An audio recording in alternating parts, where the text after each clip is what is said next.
Magandang umaga, Pilipinas. Narito ang magiging lagay ng panahon ngayong araw ng Miyerkules, 08 October 2025.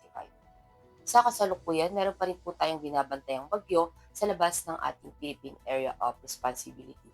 At kaninang alas 3 ng umaga, ito nga po ay huling namataan sa layong 1,985 km east of Central Luzon na may lakas po ng hangin na umaabot sa 55 km per hour mula sa sentro at may pagbugso ng 70 km per hour. At kumikilos po ito ng northwestward sa bilis ng 15 km per hour. At ang nasabi naman pong bagyo ay wala naman pong direktang epekto sa ating bansa. Samantalang ITZC o Intertropical Convergence Zone ang patuloy na nakakaapekto dito sa may Palawan, sa Visayas at Mindanao. At northeasterly wind flow naman ang nakakaapekto sa eastern section ng northern and central Luzon. At para naman sa magiging lagay ng panahon ngayong araw, dahil nga sa IPCC, asahan natin dito sa Palawan ang maulap na kalangitan na may mga kalat-kalat na pag-ulan, pagkulog at pagkidlat. At sa Quezon at Camarines Norte, asahan naman natin ang maulap din na kalangitan na may mga pag-ulan at sa Metro Manila at pag nalalabing bahagi naman ng Luzon, asahan naman natin ang bahagyang maulap hanggang maulap na kalangitan na may mga pulupulong pag-ulan, pagkulog at pagkidlat.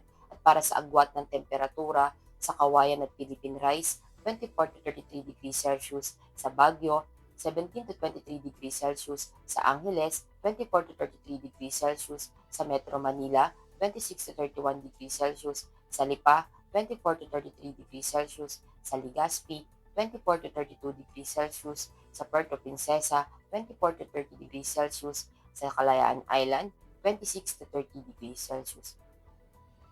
At dahil pa rin nga sa IPCC, asahan natin dito sa Visayas at Mindanao ang maulap na kalangitan na may mga kalat-kalat na pag-ulan, pagkulog at pagkidlat. At para naman sa agwat ng temperatura, sa Tacloban, 25 to 30 degrees Celsius; sa Iloilo, 23 to 30 degrees Celsius; sa Mactan, 26 to 31 degrees Celsius; sa Cagayan de Oro, 25 to 30 degrees Celsius; sa Davao at Zamboanga, 25 to 32 degrees Celsius. At para naman sa magiging lagay ng panahon sa mga susunod na araw, dito sa Metro Manila, asahan natin bukas hanggang Sabado ang bahagyang maulap hanggang maulap na kalangitan na may mga pulupulong pag-ulan, pagkulog at pagkidlat. Gayon na rin dito sa may Cavite, sa may Angeles at sa Lipa.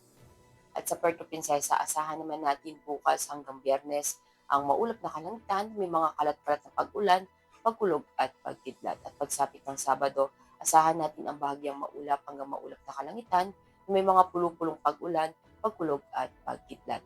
Ngayon na rin dito sa may Kalayaan Island. At sa Lapu-Lapu naman, asahan natin bukas ang maulap na kalangitan na may mga kalat-kalat na pag-ulan, pagkulog at pagkidlat.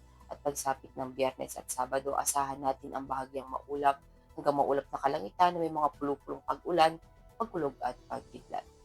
At sa Davao at Zamboanga, asahan naman natin bukas hanggang Sabado ang bahagyang maulap hanggang maulap na kalangitan na may mga pulupulong pag-ulan, pagkulog at pagkidlat.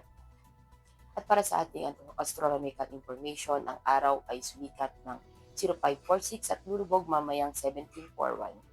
At para sa ating moon illumination, meron tayong 97% decreasing.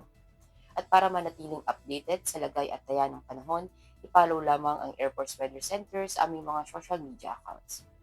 At yan lamang po ang latest update natin sa weather sa ngalan ng aming commanding officer na si Colonel Alvin John Pilgador, POP GSC.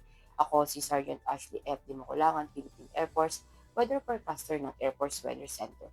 Muli, magandang umaga, Pilipinas.